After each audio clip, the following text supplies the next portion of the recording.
Once upon a time, there was a man and a woman who fell in love with each other and made me. And of course, after I was born, it's my time to shine. Sometimes I sleep,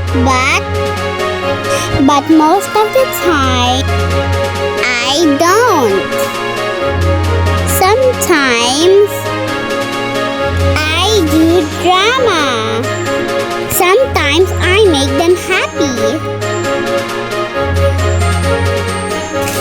But most of the time,